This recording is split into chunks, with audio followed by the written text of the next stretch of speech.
इटावा में पत्रकार महोदय इतनी बड़ी घटना हो गई, लेकिन आपने देखा बीजेपी का कोई भी ब्राह्मण नेता या कोई भी इसकी अवहेलना नहीं किया, इसकी निंदा तक नहीं किया। क्या सोच है, क्या मानसिकता है सरकार की, आप देख सकते हैं एकदम चुप्पी साध के बैठे हैं। यादव समाज के 2 लोग ब्राह्मण के गांव में जाते हैं कथा कहने, और वहां के ब्राह्मण उन्हें इसलिए प्रताड़ित करते हैं क्योंकि वो ब्राह्मण नहीं थे, यादव थे। उन्हें रात भर टॉर्चर किया जाता है, उनके शिखा काट दी जाती है, उनके ऊपर मूत्र का छिड़काव किया जाता है और उन्हें भारी प्रताड़ना दी जाती है।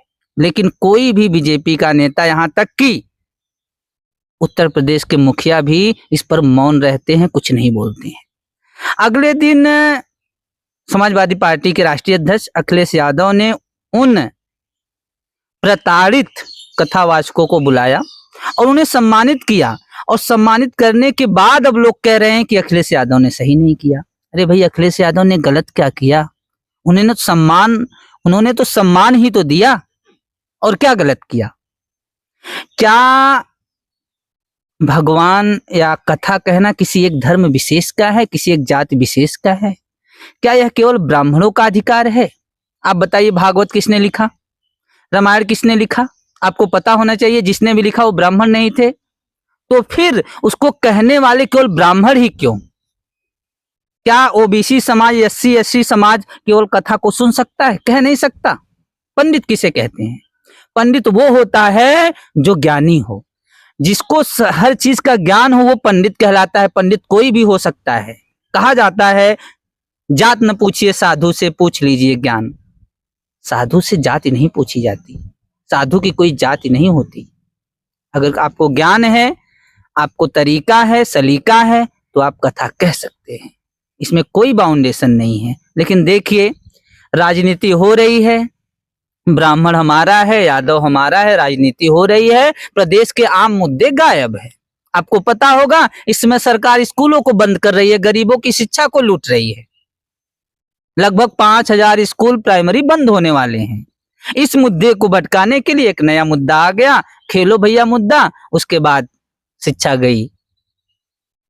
तो इसलिए अपने असली मुद्दे को जानिए, संविधान को जानिए और उस पर काम करिए और सपोर्ट करिए उन चीजों को जो संविधान को मानता है, उन चीजों को नहीं जो सामंतवाद और मनुवाद को मानता है। देखिए, मेरा बस यही कहना है कि जातियों में मत बटिए, लेकिन हाँ, संविधान सबको हक और अधिकार देता है, इसलिए कथा कहने का अधिकार, पूजा करने का अधिकार सबको है। जो ज्ञानी है वो कह सकता है। मैं यहाँ किसी के बारे में टिप्पणी करने के, किसी को सही और किसी को गलत ठहराने नहीं आया हूँ। ब्राह्मण ज्ञानी है, ब्राह्मण हमेशा पूजनीय रहा है, लेकिन इसका ये मतलब नहीं कि किसी दूसरे समाज का कोई इंसान अगर कथा कहता है तो उसके ऊपर आप अत्याचार करेंगे। अगर वो ज्ञानी है तो कथा कह सकता है, अगर हम कथा सुन सकते हैं तो हम कथा कह भी सकते हैं। गीता का उपदेश किसने दिया था भाई? जिसने दिया था गीता उपदेश वो यदुकुल से भगवान श्री कृष्ण थे। आप उन्हीं का तो प्रवचन कहते हैं, तो फिर कैसे आप ओबीसी एससी समाज को इग्नोर कर सकते हैं? कैसे इनको जो है कि प्रताड़ित कर सकते हैं? हमारा बस यही कहना है कि जो सही है वो सही है, जो गलत है वो गलत है। यादव है तो उसका काम है दूध बेचना, वो एक जो है कि धंधा है। नाई है तो उसका काम बाल काटना, जो एक धंधा है। बनिया है तो व्यापार करना, जो एक धंधा है। अगर आप मौर्य है तो खेती करना एक धंधा है। अगर आप कुम्हार है तो जो है कि घड़ा बनाना या मिट्टी के सामान बनाना उनका एक धंधा है। लेकिन ब्राह्मण अगर पूजा पाठ करता है, कथा कहता है, तो ये उसका धंधा नहीं बल्कि ये धर्म है। कहाँ का दोगलापन है भाई? और समाज करे तो ये धंधा है और ब्राह्मण करे तो ये उसका धर्म हो गया। ये धर्म नहीं, ये धंधा है। ये लोगों को जानना होगा, ओबीसी और एससी एसटी समाज को जानना होगा कि ये पूजा पाठ करना ये धर्म नहीं, ये उनका धंधा है। जिस दिन पत्रकार महोदय, जिस दिन मंदिरों में चढ़ावा चढ़ाना बंद हो जाएगा, ये सारे पूजा पाठ बंद हो जाएगा। चढ़ावा कौन चढ़ाता है भाई? क्या ओबीसी एससी एसटी वाले चढ़ावा नहीं चढ़ाते? उस पैसे को आप लेकर घर नहीं जाते, तब आपका छुआछूत नहीं होता।